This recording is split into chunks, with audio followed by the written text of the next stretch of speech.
ஸ்ரீ குருப்பியோ நம. சிவபுராணம் 18 புராணத்தில் உள்ளது சிவபுராணம். வாயு புராணம் அப்படின்னு இதுக்கு பேருண்டு. அதில் மகாத்மியம், எப்போவுமே ஒரு காரியம் செய்கிறதுக்கு முந்தைய அதனுடைய தாற்பயம் என்ன, அதனுடைய மகாத்மியம் என்னன்னு நம்ம தெரிஞ்சுக்கணும். தெரிஞ்சுட்டு தான் நம்மளை அதை படிக்கிறது. இந்த மகாத்மியத்தில் எல்லா விஷயங்களும் உங்களுக்கு வரும். இதனுடைய தாற்பயம் என்ன, இதில் என்னெல்லாம் இருக்குது, கம்ப்ளீட் டீட்டெயில்ஸ் அதில் வரும். அதை வச்சு நம்ம ஃபர்தராக நமக்கு படிக்கிறதுக்கு ஒரு இன்ஸ்பிரேஷன் கிடைக்கணுங்கிறதுக்கு தான் அந்த மகாத்மியத்தை முதல்ல வச்சுருக்கான். அதில் பிரதம அத்தியாயமே சிவபுராண மகத்துவம், பரமேஸ்வரனுடைய புராண மகத்துவம் என்னன்னு சொல்லியிருக்கார். அதில் ஸ்ரீ சௌனகோவாஜா, சௌனகர் சொல்கிறார், ஹே ஹே சூத மகாப்ராக்யா சர்வசித்தாந்தவித் பிரபு ஆக்கியாகிமே கதாசாரம் புராணானாம் விசேஷதா. அலையோ சூதா, சர்வ சித்தாந்தங்களும் தெரியப்பட்ட பிரபு பகவான், நீங்கள் புராண கதைகளை எங்களுக்கு சொல்லித்தரணும். சௌனகர் சூதன்கிட்ட கேட்குறார், நல்ல நல்ல குழந்தைகளுக்கு சத்பக்தியோட விவேகம் எப்படி கிடைக்கும்? முதல் கேள்வியை பாருங்கள். நல்ல சத்புத்திரன்மாருக்கு சத்பக்தியோட விவேகம் எப்படி கிடைக்கும்? சஜ்ஜனங்களால் அவளுடைய சொந்த விகாரங்களுடைய சமனம் எப்படி செய்யப்படும்? ஜீவன்மாரெல்லாம் இந்த கோரமான கலியுகத்தில் ஆசுர சுபாவம் பிராபிச்சிருப்பான். கலியுகத்தில் நிறைய பாபங்கள் செய்ய வேண்டி வரும், எல்லா மோசமான காரியங்கள் தான் நடக்கும் எல்லாம் இருக்கு இல்லையா? இப்படிப்பட்ட அந்த கலியுகத்தில் இதுலேருந்து அவளுக்கு ரட்சப்படுறதுக்கு என்ன வழி? அதனுடைய சம்சுத்திக்கு வேண்டி என்ன வாக்கும் நம்ம சிரேஷ்டமாயிட்டு அவலம்பிக்கணும்.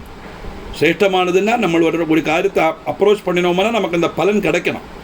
அப்படிப்பட்ட சிரேஷ்டமான காரியம் என்னது? ഏറ്റവും ശ്രേഷ്ഠകരമായിട്ടുള്ളതും അത്യുത്തമമാനതും പരിശുദ്ധങ്ങളിലെ പരിശുദ്ധമാനതും ഉത്തമ സാധനയെക്കുറിച്ച് നിങ്ങൾ എങ്ങൾക്ക് ചൊല്ലിത്താങ്ങുമോ? പ്രത്യേകിച്ചും ഏതൊന്നിലെ മനസ്സ് വേഗം ശുദ്ധമായി തീരുമോ, സദാ നിർമ്മല ചേതസ്സുള്ളവർക്ക് ഭഗവാൻ പരമശിവനെ പ്രാപിക്കാൻ സാധിക്കുമോ, അതെപ്പറ്റി ചൊല്ലിത്താങ്ങുമോ? சிவபுராணத்தை சொல்லுன்னு சொல்கிறதுக்கு பதில் இப்படி கேட்குறார். அதுலேருந்து என்ன தெரிஞ்சுக்கணும்னா, சிவாராதனைங்கிறது ரொம்ப எளிதாக ஆராதிக்கக்கூடியது. நம்ம சிவன்னா ஒன்றை கோச்சுக்கிறோம், சம்ஹாரமூர்த்தி அப்படின்னுட்டும். சிவங்கிற வாக்குக்கு மங்களம்னு அர்த்தம். சம்ஹரிக்கிறதுனா கொல்லுறதுன்னு அர்த்தம் கிடையாது. இதெல்லாம் வாக்க வச்சுட்டு பிரம்மா சிருஷ்டிக்கிறார், விஷ்ணு ரட்சிக்கிறார், சிவன் சம்ஹரிக்கிறார் அப்படின்னு நினச்சிட்டு எல்லாரும் கொல்லுறதில்ல சிவனோட ஜோலி. சம்ஹாரம்னா என்னதுன்னா கொடுத்ததை திருப்பி எடுக்கிறது தாற்பயம். இந்த சரீரத்துக்குள்ளே இந்த ஜீவனை வச்சு இங்கே அனுப்பினார், அது பிறந்த இடத்துல பேருக்கு கைலாசநாதன் பேர் போட்டிருக்கா, அவ்வளவுதான். அது இந்த சரீரத்தில் ஜீவன் இருக்கிற வரைக்கும் தான் இதுக்கு கைலாசநாதன்கிற பேர் வரும் இல்லையா? அந்த கைலாசநாதன்கிற சரீரத்திலேருந்து அந்த ஜீவனை எடுக்கிறதுக்கு அதிகாரம் பகவானுக்கு தான் உண்டு. எடுத்து இன்னொரு சரீரத்தில் வைப்பார். அதனால சம்ஹாரம்னா கொடுத்ததை திருப்பி எடுக்கிறதுன்னு அர்த்தம், சம்ஹரிக்கிறவர்னு அர்த்தம் கிடையாது. அந்த சிவானந்தர்கள் ஆதிசங்கருடைய கிருதியில் ஆராதிக்கிறதுக்கே ரொம்ப எழுப்பம் பரமேஸ்வரன் தான் சொல்லியிருக்கார் அவர்.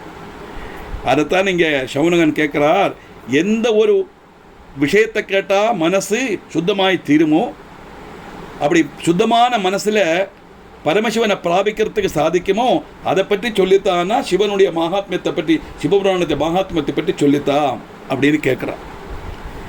விஷயம் தெரிஞ்சுக்கணும்னு கேட்டு ஒரு கேள்வி கேட்டால் அது சொல்லிக் கொடுக்கப்பட்டவாளுக்கு ரொம்ப தாத்பரியமாக இருக்கணும்.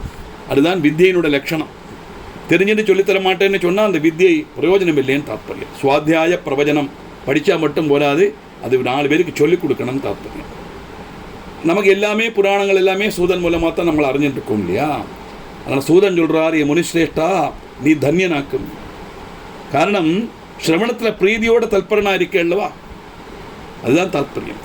ஒரு விஷயம் படிக்கணும் அப்படின்னு நினைச்சுண்டு நம்மளை அங்கே வந்து மெனக்கெட்ட உட்காண்டதை கேட்டுன்னு இருக்கோம் இல்லையா, அதே ஒரு பாக்கியம் அப்படிங்கிறார். அதுதான் எல்லா புராணங்களும் சொல்கிறது. எந்த ஒரு நல்ல காரியமும் செய்யறதுக்கு பகவானுடைய அனுகிரகம் உண்டானத்தான் செய்ய முடியும். அதனால நம்ம தன்யன், நம்மளாம் தன்யனாக்கும், பாக்கியம் செய்தவான தாற்பயம்.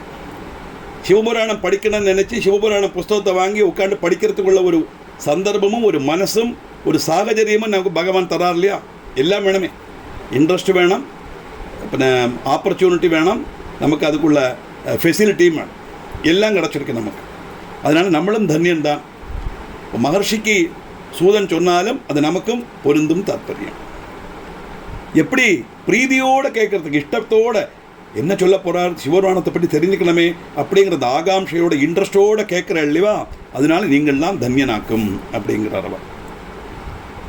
அப்போ என்ன செய்யணும், நல்ல போல புத்தியை அதில் வச்சு நிரூபணம் செய்து அது மகத்தான உத்தம சாஸ்திரத்தை நான் சொல்லுறேன்.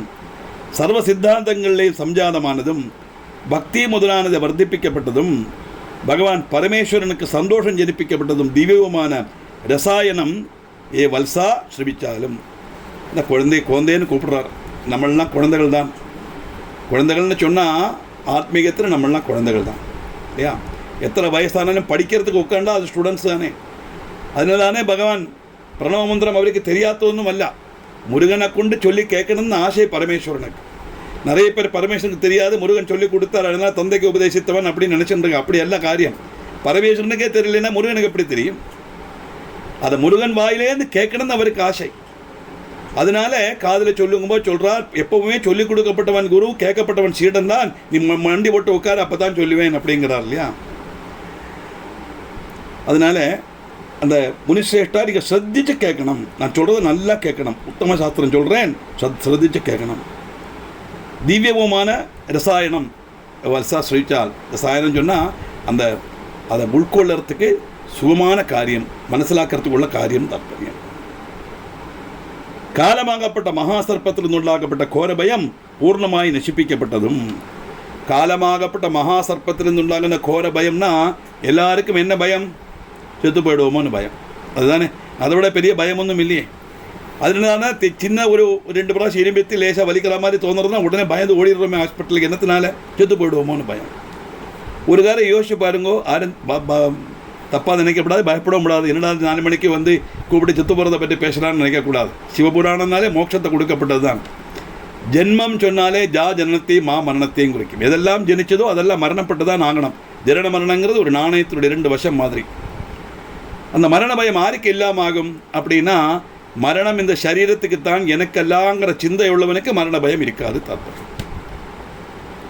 அதுதான் சிவபுராணத்தினுடைய மகாத்மியம். சரீரம் தான் போகும், அது இந்த சரீரத்துக்கு இன்னொரு சரீரத்துக்கு போகும், அவ்வளவுதான். ஆனால் ஆத்மாவுக்கு மரணம் கிடையாது.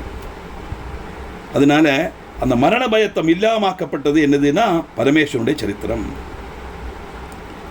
காலமாகப்பட்ட மகாசர்ப்ப உண்டாகப்பட்ட கோர பயம் பூர்ணமாய் நசிப்பிக்கப்பட்டதும் உத்தமமும் பகவான் பரமேஸ்வரன் சம்பந்திக்கப்பட்டதுமான சிவபுராணம் முனிமார் பண்டு பகவான் பரமேஸ்வரனாலேயே சொல்லி கேட்டிருக்கா. கலிகாலத்தில் ஜீவிக்கப்பட்ட ஜனங்களுடைய க்ஷேமத்துக்கு வேண்டி வியாச முனியால் சனத்குமார முனியோட உபதேசத்தால் நிர்மிக்கப்பட்டது தான் இந்த சிவமகாபுராணம். ஏன்னா மகர்ஷிகளுக்கெல்லாம் அன்னைக்கு பரமேஸ்வரங்கிட்டேருந்தே கிடச்சிது.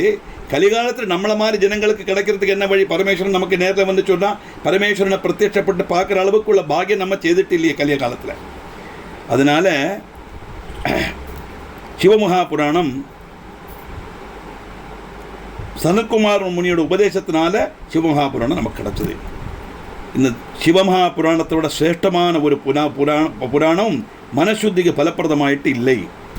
பிரத்யேகிச்சும் கலிகாலத்தில் ஜீவன்மார்க்கு மனசுத்தி கிடைக்கிறதுக்கு என்ன காரியம் அப்படின்னா இந்த சிவபுராணம் தான். சாதாரணமாக கலிகாலத்தில் அந்த மனசுத்தி இருக்காது. கிருதயுகத்திலையும் திரேதாயுகத்திலையும் துவாபர கலியுகத்திலேன்னு தாத்பரியம். அதனால் அவனுக்கு மனசுத்தி இருக்காது. நம்முடைய ஜீவித ரீதி அந்த மாதிரி ஆயிடுத்து, கலிகாலம் அப்படி ஆயிடுத்து. அப்படிப்பட்டவர்களுக்கு மனசுத்தி வருத்துறதுக்கு என்ன வழின்னு கேட்டால் இந்த சிவபுராணம் தான் பிராதானியம், அதுதான் ரொம்ப சிரேஷ்டமானது அப்படின்னு சூதன் சவுனக முனிக்கு சொல்லிக் கொடுக்கறதாக வர்ணிக்கிறாருங்க. அதனால் ஜென்ம ஜந்திராங்கள் சம்பந்தித்த மகத்தான புண்ணியத்தினுடைய பலம் கொண்டு தான் இந்த புத்திமானுக்கு மகாபுராணத்தினுடைய சிரவணத்தில் பிரீதி பவிக்கிறதுன்னு மகர்ஷியை நீங்கள் நினச்சுங்கோ. நான் சொன்னேனே பகவானுடைய அனுகிரகம் உண்டானத்தில் இதெல்லாம் பண்ண முடியும்னு சொல்லி. 84 லட்சம் பிறவிகள் உண்டு. அதில் 70 லட்சம் செடிகள் கொடிகள் மரங்கள் மிருகங்கள் பட்சிகள், 5 லட்சம் ஈஸ்வர துல்லியமான பிறவிகள், 9 லட்சம் மனுஷ பிறவிகள். ஜந்துனாம் நரஜன்ம துர்லபம்ங்கிறது ஆதிசங்கருடைய விவேக சூடாமணியோட வாக்கு. அப்படி பல ஜென்மங்கள் எடுத்து நிறைய புண்ணியகர்மங்கள் பண்ணினாத்தான் மனுஷ ஜென்மமே கிடைக்கும். அதுலேயும் நிறைய புண்ணியகர்மம் தான் சிரேஷ்டமான நம்மளை மாதிரி மனுஷ ஜென்மம் கிடைக்கும் தாத்பரியம். என்ன மனுஷ ஜென்மத்துக்கு நமக்கு என்ன வித்தியாசம் கேட்டால், நமக்கு இதெல்லாம் தெரிஞ்சுக்கணுங்கிற ஒரு எண்ணம் வந்துடுத்து பார்த்தலாம். அதே நம்ம புண்ணியம் செய்ததனுடைய எடுத்துக்காட்டுன்னு தாத்பரியம். அதனால் எல்லா பிரகாரத்திலையும் புராணம் நம்ம கேட்கணும். பாராயணம், சிரவணம் இதெல்லாம் ஒரு உத்தம நரனாயும் பக்திமானாயும் நம்மளை மாற்றும். உத்தம நரனா உத்தம மனுஷனாയിട്ടും பக்திமானாയിട്ടും மாற்றும் இந்த புராண சிரவணம். அதனால் சிவசாதன பலமாக சிவபதம் பிராபிக்கவும் செய்யலாம். என்ன வாக்கம்? சிவபதம் பிராபிக்கிறதுனா மோட்ச பிராப்தின்னு அர்த்தம். மோட்சம்னா மோகக்ஷயம் மோட்சம்.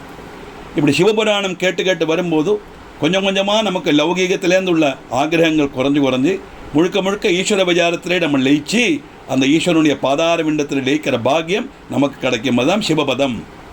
Lotus feet of Lord Shiva அப்படின்னு சொல்கிறோம் இல்லையா? அந்த சிவபதம்ங்கிறது தான் மோட்சம், மறுபிறவி இல்லாத ஒரு அவஸ்தை தாத்பரியம். அதை கொடுக்கக்கூடியது இந்த சிவபுராணம்.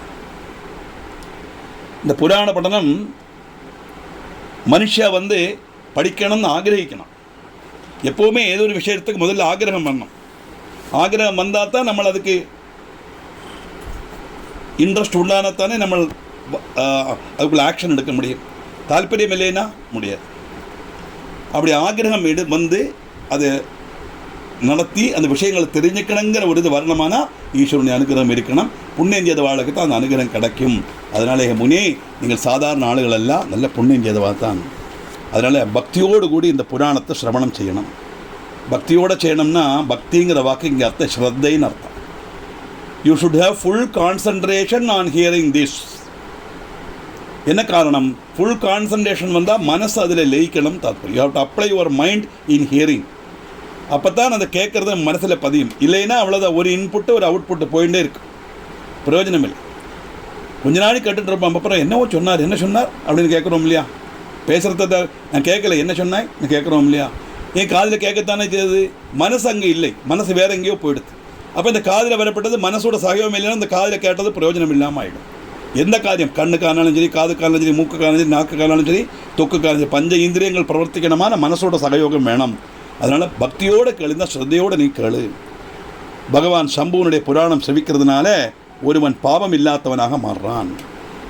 அது விபுலமான போகங்கள் அனுபவித்து அத்தியந்தத்தில் சிவலோகம் பிராபிக்கவும் செய்வன்.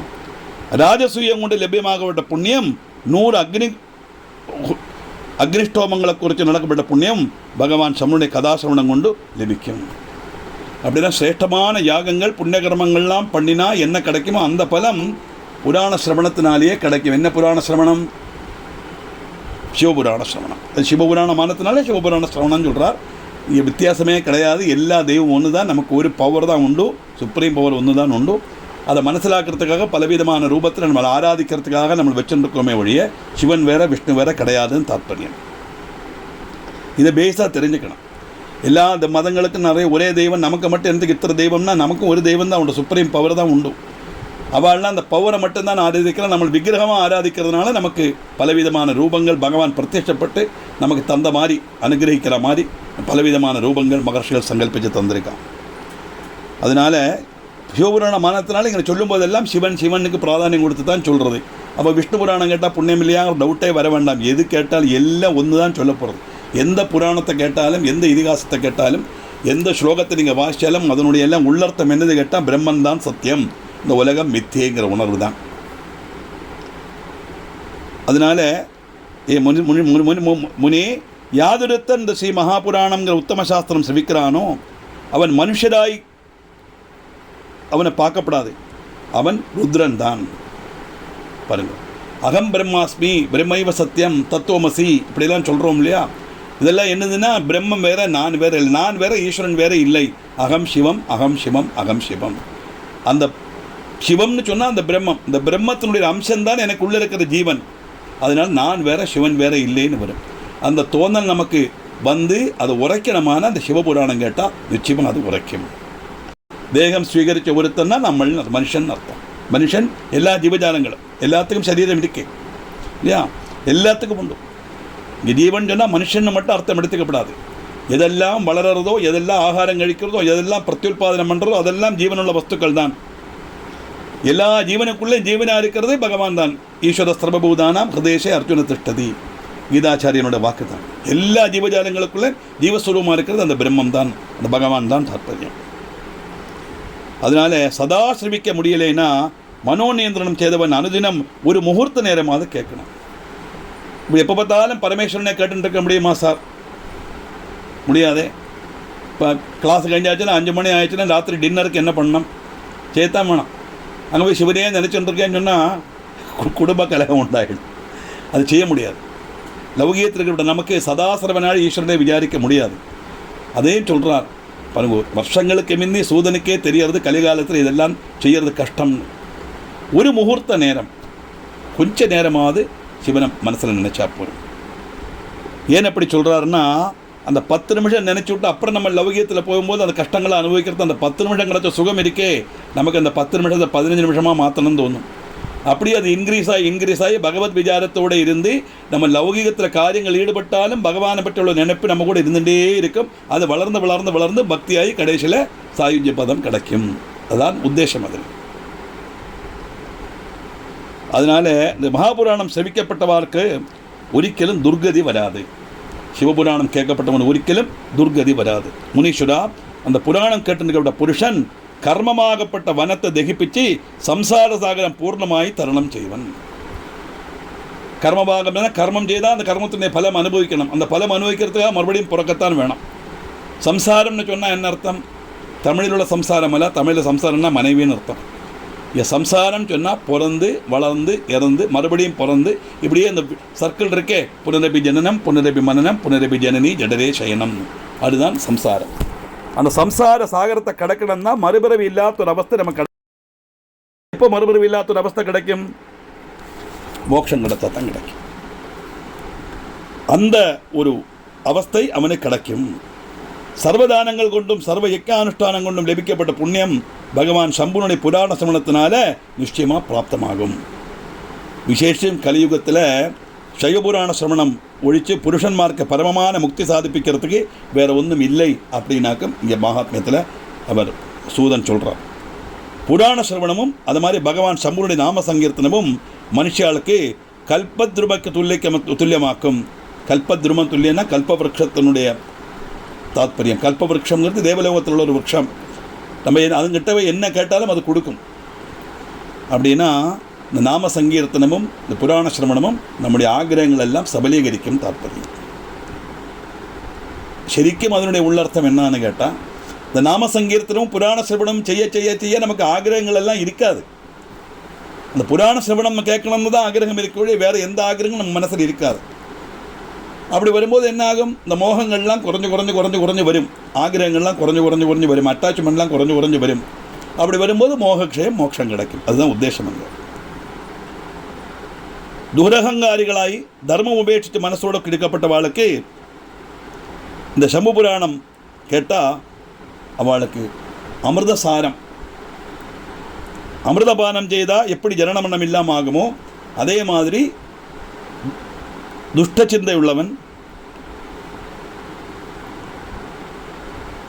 தர்மம் உபேட்சித்த மனசோடு இருக்கப்பட்டவன், அதர்மம் செய்யப்பட்டவன், அவன் தெரிஞ்சோ தெரியாமலோ ஒரு பிராവശ്யம் இந்த சுபபுராணம் கேட்கறதுக்கு அவன் இடையாகுமானால் நிச்சயம் அவன் அமிர்தபானம் பண்ண மாறினா அவனுடைய துஷ்ட சிந்தையெல்லாம் மாறி அவன் சத்விருத்தி உள்ளவனாக மாறுவன்.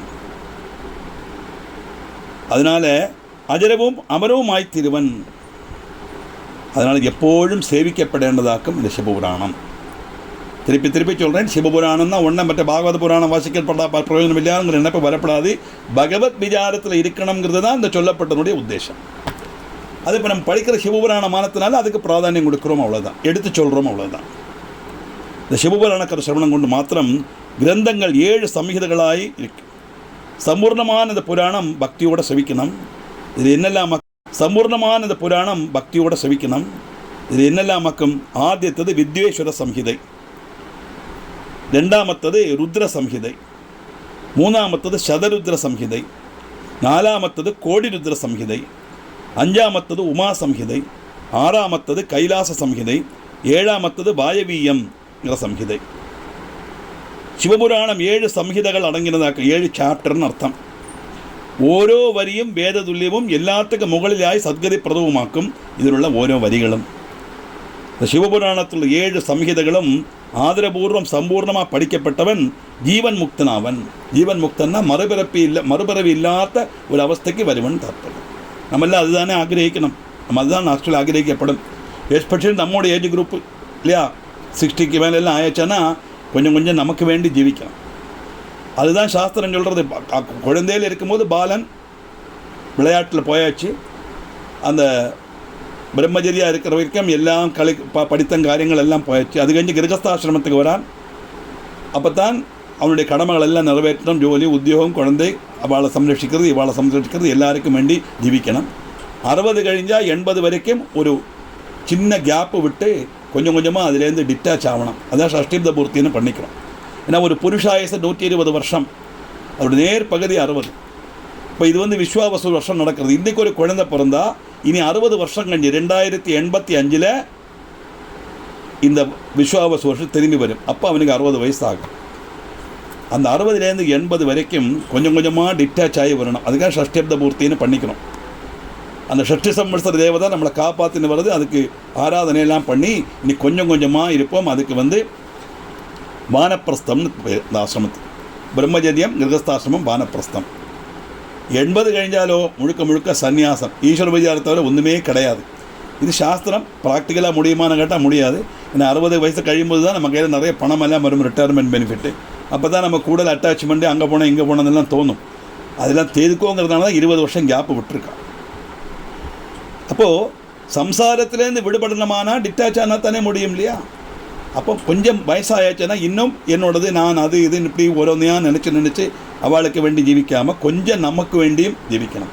என்ன பிரயோஜனம் அப்படின்னா, எவ்வளவு சீக்கிரம் முடியுமோ அவ்வளோ சீக்கிரம் அந்த மோட்ச பிராப்தி அடைஞ்சு எங்கிருந்து வந்தோமோ அங்கே போகலாம். அதனால் தமிழில் அதுக்கு வீடு பெறல் அப்படின்னு சொல்லுவாள். எந்த இடத்துலேருந்து வந்தோமோ அந்த இடத்துக்கு போகிறோம், அவ்வளவுதான் இல்லையா? இப்போ நம்ம இங்கேருந்து கோவிலுக்கு போகிறோம், ஆற்றுலேருந்து கோவிலுக்கு போய்ட்டு சுவாமியத்தோடு மறுபடியும் கோவிலுக்கு தானே வரணும், ஆற்றுக்கு தானே வரணும். ஆஃபீஸுக்கு போய் ஜோலி கழிஞ்சு ஆற்றுக்கு தானே வரணும். அதே மாதிரி அந்த வீட்டிலேருந்து நம்ம வந்தோம் இந்த பூமியில், இங்கே எல்லாம் எல்லாத்தையும் அனுபவிச்சாச்சு. நம்ம கர்மபலமெல்லாம் தீர்ந்து நமக்கு மோட்சம் கிடைக்கணுமானா அந்த வீடு போய் பரணமானா மனசுக்குள்ளேருந்து அந்த அட்டாச்மெண்ட்டு கொஞ்சம் கொஞ்சமாக இல்லாமல் ஆகணும் தாத்பரியம். அதைத்தான் நீங்கள் சொல்கிறார். அந்த உத்தமமான சிவபுராணத்தை கேட்குறதுக்கு இடம் வந்ததுன்னா ஆதரபூர்வம் நம்ம அதை கேட்கும்போது அவன் ஜீவமுக்தன் ஆகிறான். மறுபிறவி இல்லாத ஒரு அவஸ்தைக்கு அவனுக்கு கொண்டு வரத்துக்கு இந்த சிவபுராணம் உத்தமம். வேதம் கொண்டோ பகுவிதமான சாஸ்திரங்கள் கொண்டோ பிரமிக்கிற புராணங்களை கொண்டோ ஒன்றும் பலன் கிடையாது. முக்தி நல்கப்பட்ட காரியத்தில் சிவபுராணம் மட்டும்தான் எல்லாத்துக்கும் மேலேயாக சோபிக்கிறது. அப்படின்னா மற்றதுல எல்லாம் அப்படின்னா லௌகிகமான காரியங்கள் அதில் சொல்லிகிட்டே வருவான். அது வர வர திருப்பி அதில் தான் ஆசக்தி வரும். ஆனால் சிவபுராணத்தில் அப்படி அல்ல. அப்படின்னு சொன்னால் மோட்சத்தை காமிச்சிக்கிற விஷயங்களை நம்ம மனசிலாக்கப்பட்டது எந்த புராணமானாலும் அது சிவபுராணத்துக்கு துல்லியன்னு நம்ம எடுத்துக்கணும். அதனால் எல்லாத்துக்கும் மேலே இருக்கிற சிவபுராணம். ஏன்னா சிவன் தானே மோட்ச பிராப்தி, அதுக்கப்புறம் வேறு அடுத்த பிறவி இல்லையே. 1000 அஸ்வமேதங்கள் 100 வாஜபேயங்கள் கூடினாலும் ஒரு சிவமகா புராணத்தோட 14 அம்சம் போலும் ஆகாது. அஸ்வமேதம் வருணம் பண்ணுறது இந்த காலத்தில் அது அஸ்வமேதம்னு பண்ணுறது அதுவும் கிடையாது. அதெல்லாம் திரேதாயுகத்தோடு சரி. அப்படிப்பட்ட 1000 அஸ்வமேதங்கள் 100 வாஜபேயங்கள் பண்ணினா கூட சிவமகா புராணத்தினுடைய 14 அம்சம் போலும் வராது. முனிசிரேஷ்டா பாபியும் பாபிகிருத்தனும் ஒருத்தனை சொல்லப்பட்டது இந்த ஸ்ரீ மகாபுராணம் ஏதுவரை பூர்ண பக்தியோட கேட்கலையோ அதுவரை மாத்திரம்தான். சிவபுராணம் கேட்குற வரைக்கும் தான் அவனுக்கு பாபம் எல்லாம் அவனை தீண்டும். எவன் ஒருவன் சிவபுராணம் கேட்க ஆரம்பித்தானோ அவனுக்கு பாபம் எல்லாம் அவனை எதுவும் தீண்டாது அப்படின்னு தாத்பரியம். அதனால் இந்த சிவமகாபுராணம் பூர்ண பக்தியோடு கேட்கணும். கங்கை முதலான புண்ணிய நதிகளும் சத்புரிகளும் அதுபோல கங்கையும் இந்த சிவமகாபுராணத்துக்கு துல்லியதை நேடுறதில்லை. நித்தியமும் இந்த சிவபுராணத்தினுடைய ஒரு ஸ்லோகமோ அரை ஸ்லோகமோ சொந்தம் நாக்கினால் உச்சரித்தா பாராயணம் செய்தால் போகும். முழுவன் சொல்லேன்னுட்டா ஏதாவது 2 ஸ்லோகமாவது சொல்லட்டும் தாத்பரியம். இப்போ 24,000 ஸ்லோகம் ஜெரிச்சுட்டு 2 ஸ்லோகம் சொன்னால் போரும்னு சொன்னால் அப்போ பாக்கி படிக்கணுமே ரொம்ப ஈஸியாக போச்சாங்கிற மாதிரி நினைக்கப்படாது. இதில் ஒரு ஈடுபாடு வரணுங்கிறதுக்காக அப்படி சொல்கிறார். அப்படி 2 ஸ்லோகம் நம்ம தெரிஞ்சிட்டோமானா என்ன ஆகும்? இன்றைக்கி 2 ஸ்லோகம் வாசித்தோம், கொஞ்சம் அழகாக சுகமாக இருக்க மனசுக்கு 2 ஸ்லோகங்களை வாசிக்கலாம் அப்படின்னு தோணும். அந்த இன்ட்ரெஸ்ட் வர வர வர வர நம்ம கூடுதல் அதில் இம்மர்ஸ் ஆகிடுவோம், வியாபிரதன் ஆகிடுவோம், அதில் லயிக்க தொடங்குவோம். அப்படி வரும்போது சிவபுராணத்தினுடைய தாற்பயத்தை உள்கொள்ளறதுக்குள்ள ஒரு பிராப்தி அந்த இன்ட்ரெஸ்ட் அவனுக்கு வரும் தாற்பயம். அதனால் இந்த சிவபுராணம் வெறுமனை வாசிக்கிறது பற்றி ரொம்ப விசேஷம்தான். ஆனால் அர்த்தத்தோடு மனசிலாக்கினா அவனுக்கு இன்னும் அதிக பலம் கிடைக்கும். அதிக பலம் கிடைக்கினா விஷயங்களை தெரிஞ்சுக்கிறதுக்குள்ள சாத்தியதை கிடைக்கும் தாக்கம். அது இப்போது சாதாரண சொல்லுவா, வெறுமனே அர்த்தம் தெரியாமல் வாசிக்கிறது எப்படின்னா, வாஷிங் மிஷினில் துவைச்ச துணியை உணர்த்திட்டு அப்படியே போட்டுன்னு நம்ம வெளியில் போகிற மாதிரி.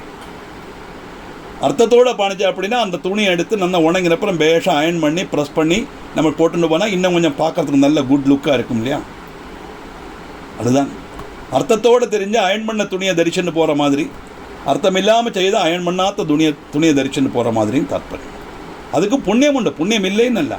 ஆனால் நமக்கு அதை ருச்சிக்கணுமானா, அனுபவிக்கணுமானா அர்த்தம் தெரிஞ்சால் அனுபவிக்க முடியும் தாற்பயம். இப்போ இவ்வளவு இம்பார்ட்டன்ஸ் இருக்கேங்கும் போது இந்த சிவபுராணத்தில் படித்தா இவ்வளவு இம்பார்ட்டன்ஸ் இருக்கா, அப்போ நிச்சயம் அதை படித்து தான் ஆகணுங்கிற தோணல் நமக்கு வரணும் இல்லையா? அந்த தோணல் வரத்துக்குத்தான் முதல்ல மகாத்மியம் அப்படின்னு வைக்கிறோம். புராணம் பக்திபூர்வம் செபிக்கணும். இதை பாராயணம் சதா செய்து கொண்டிருக்கப்பட்டவன் புண்ணியாத்மா தான், சந்தேகமே கிடையாது. சிவபுராணம் படிக்கப்பட்டவனும் அதை கேட்கப்பட்டவனும் சொல்லப்பட்டவனும் எல்லாருமே புண்ணியாத்மாக்கள் தான். புண்ணியம்னா நல்ல காரியங்கள் செய்கிறதுன்னு அர்த்தம், பகவத் பிரீதியாக காரியங்கள் செய்கிறதுன்னு அர்த்தம். ரெண்டுமே நம்ம தான். புண்ணிய பண்ண செய்கிறது நம்ம தான், பாபகர்மங்கள் பண்ணுறது நம்ம தான். நம்ம பண்ணிய புண்ணிய கர்மத்தினுடைய பலன் நமக்கெல்லாம் ஃபேவராக வரப்படுது. எதெல்லாம் நமக்கு ஃபேவராக இருக்கோ, அனுகூலமாக இருக்கோ, அதெல்லாம் புண்ணிய கர்மத்தினுடைய பலம். எதெல்லாம் அன்ஃபேவராக இருக்கோ அது பாபத்தினுடைய பலம். அதனால் இதுக்கு யாரும் பொறுப்பு கிடையாது, நாம தான். We are the only responsible for everything. சுகமாகட்டும், துக்கமாகட்டும், நஷ்டமாகட்டும், கஷ்டமாகட்டும், எல்லாம் நாம் செய்த காரியம். What we sow so we reap, அவ்வளோதான்.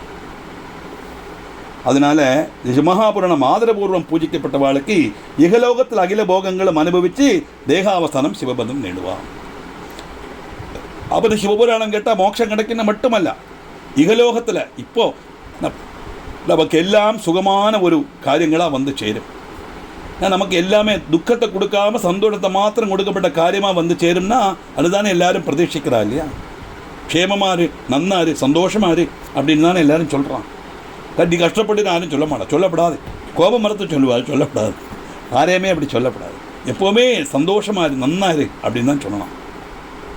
அதனால் சுதா கேட்டுக்கோ, எவனொருவன் சிவபுராணத்து நித்தியமும் பட்டு வஸ்திரம் முதலானது கொண்டு பூர்ண சத்காரம் செய்கிறானோ அவன் சதா சுகியாய் பவிப்பன். சைவருடைய சர்வசவம் பாவனவுமான மகாபுராணத்தை இகலோக சகுவும் பரலோக கதி சுகவும் ஆகிரகிக்கப்பட்டவா சாதனம் சேவிக்கணும். ஆருக்கெல்லாம் ஜீவிக்கும் போது சந்தோஷமாக இருக்கணும், மரணானந்தரமும் கஷ்டப்படப்படாதுங்கிற நினைப்பு வருதோ அவள்லாம் அந்த சிவபுராணம் வாசிக்கணும். மரணானந்தரம் ஒரு ஜீவிதம் உண்டா அப்படின்னு கேட்டால் எனக்கு மோட்சம் கிடைக்காதா அப்படின்னு கேட்பா. மோட்சம் கிடைக்குமா கிடைக்காதான்னு அவாவாக தான் தீர்மானிக்கணும். பகவான் நல்லா தீர்மானிக்கிறது. கைலாசனம் நிறைய எல்லாம் படிப்புகளை சிவபுராணம் அவனுக்கு மோட்சத்தை கொடுத்துருவோம் அப்படிலாம் பகவான் நினைக்க மாட்டான். என் மனசுலேருந்து மோகம் இல்லாதால் தான் தானே எனக்கு மோட்சம் கிடைக்கும். அந்த மோகத்தை நான் தானே இல்லாமல் ஆக்கிக்கணும். அதுக்கு பரமேஸ்வரன் என்ன பண்ண முடியும்? அப்போ பரலோகத்தில் சுகம் என்னதுன்னு கேட்டால் இதுக்கப்புறம் கிடைக்கப்பட்ட ஒரு ஜென்மம் இதை விட நல்ல ஜென்மமாகத்தான் கிடைக்கும். ரொம்ப அதையும் கஷ்டப்படாத மாதிரி உள்ள ஜென்மம் தான் கிடைக்கின்றார்கள். ஒருவேளை அந்த व्यक्तियोடைய மனசுல மோகம் எல்லாம் தீர்ந்துருத்துன்னுண்டானா நிச்சயமான மோட்சமும் கிடைக்கல. அது நம்முடைய கர்மபலம் அனுசரிச்சு இருக்கு, நம்முடைய மனசுல இருக்கிற சிந்தை அனுசரிச்சு இருக்கும் தாற்பயம். அதனால இந்த மகாபுராணத்தை அனுசரிச்சு இருக்கு, நம்முடைய மனசுல இருக்கிற சிந்தை அனுசரிச்சு இருக்கும் தாற்பயம்.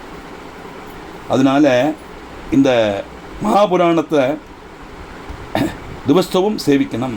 பரிசுத்தமான மகாபுராணம் சதுர்வர்க்க பலப்பிரதமானதுனால எல்லா எப்பொழுதும் பிரீதியோட கேட்கணும். வேதேதிகாச சாஸ்திரங்களில் சிரேஷ்டமான இந்த மகாபுராணம் முமுட்சுகளால் சொல்லப்பட்டது.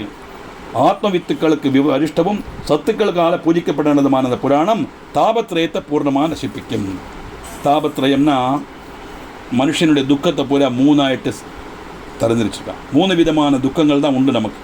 எல்லா கஷ்டங்களும் இந்த 3 இடத்துல கிளாஸிஃபை பண்ணிடலாம். ஆத்தியாத்மிகம், ஆதி பௌதிகம், ஆதி தெய்வீகம். இது நம்ம சங்கல்பம்னா ஆத்தியாத்மிக, ஆதி பௌதிக, ஆதி தெய்வீக தாபத்திர நிவர்த்தி துவாரா நம்ம வாத்தியார் சங்கல்பம் பண்ணுவார். நம்மளும் நிறைய சொல்லுறோம். என்ன தாற்பயம்னா ஆத்தியாத்மிகம்னா நம்ம கூட இருக்கப்பட்ட துக்கங்கள் கஷ்டங்கள் எல்லாம் இல்லையா? மனசில் உள்ள வேதனை தவிர்க்கவே முடியாது. முட்டு வலி, இடுப்பு வலி, இதெல்லாம் மாற்றி வைக்க முடியுமா? உட்காண்டா முட்டு வலிக்கிறது, அதனால் சாஞ்சிக்கிறோம். இல்லைன்னா ஒரு குஷனை வச்சுக்கிறோம், இல்லைன்னா காலத்துக்கு இப்படி மேலே வச்சுக்கிறோம் முட்டு வலிக்காமல் இருக்கிறதுக்கு, எண்ணெயை தடவிக்கிறோம். இதெல்லாம் நம்ம சிவபுராணம் படிக்கிறதே மாதிரியும் கோவிலுக்கு போகிறதே முட்டு வலி வரத்தை அங்கே முட்டு வலியோடு தான் கோவிலுக்கு போகிறோம். நம்ம அதுக்கு தெரியாது, நான் கோவிலுக்கு போகிறேன், தொழ போகிறேன், நாங்கள் நமஸ்காரம் பண்ணணும்னா என் முட்டை இந்த வலி கொஞ்சம் இருக்கட்டும் எடுத்து நம்ம மாற்றி வச்சுட்டு போக முடியாது. எங்கே போனால் நம்ம கூட வரும். அது மாதிரி எவ்வளோ சிரிச்சிரிச்சு பேசினாலும் சில துக்கங்கள் மனசுக்குள்ளே ஒரு மூலையில் இருந்துகிட்டே தான் இருக்கும், மாற்றவே முடியாது. அது ஆத்தியாத்மிகம். ஆதி பௌதிகம்னா coming from outside particles, கள்ளன்மார்ட்டேந்தோ துஷ்டன்மார்ட்டேந்தோ துஷ்ட மிருகங்கள்டேந்தோ நேபர்ட்டேந்தோ உத்தியார் உறவினர்ட்டேந்தோ வெளியில் உள்ள வஸ்துக்கள்லேருந்து நமக்கு கிடைக்கப்பட்ட துக்கங்கள். அது அந்த சமயத்தில் இருக்கும், அப்புறம் சிலப்போ போகும், நம்ம மறந்துடுவோம், இந்த மாதிரி இருக்கும். அது ஆதி பௌதிகம். இது ரெண்டும் கூட நமக்கு ஒரு லெவல் வரைக்கும் we can withstand or avoid. ஆனால் ஆதி தெய்வீகம், அதை கேட்ட உடனே தெய்வ கோபம் அப்படின்னு சொல்லுவான். நான் எல்லா கிளாஸ்லையும் சொல்லப்பட்டது தான், கேண்ட வாழ்க்கை ரெப்படிஷனாக இருக்கும். இருந்தாலும் புதுசாக மறப்பட்டனால அவளுக்கு வேண்டி சொல்கிறேன். யாராவது தெய்வ கோபம்னு சொன்னால் நம்பாதீங்கோ, அவளுக்கு தெய்வத்தை பற்றி ஒரு மண்ணாங்கட்டியும் தெரியாது. நான் அப்படி தான் சொல்லுவேன். தெய்வம்ங்கிறது கோபிக்கப்பட்ட வஸ்து அல்ல. அப்படி உண்டானா உன்னை தொலைச்சி விடுவேன்னு கையை காட்டுற மாதிரி ஒரு தெய்வத்தோட படத்தை அவள் காட்டி தரட்டும். ஒரு தெய்வமும் கோபிக்காது, எல்லாம் அப்படி அனுகிரகம் பண்ணத்த மாதிரி தானே காட்டுறது இல்லையா? அப்போ இந்த நேச்சுரல், இந்த ஆதி தெய்வீகம்னா என்னதுன்னா தெய்வ கோபம் கிடையாது. தெய்வத்தை கோபிச்சுக்க தெரியாது, அனுகிரகம் பண்ண மட்டும்தான் தெரியும். அதுக்கு தெரியாது ஒன்று அது செய்துன்னு எப்படி சொல்ல முடியும்? நம்ம நேச்சுரல் கலாமிட்டி, பிரகிருதி க்ஷோபம், அதை தடுத்து நிறுத்த ஆராலே முடியாது.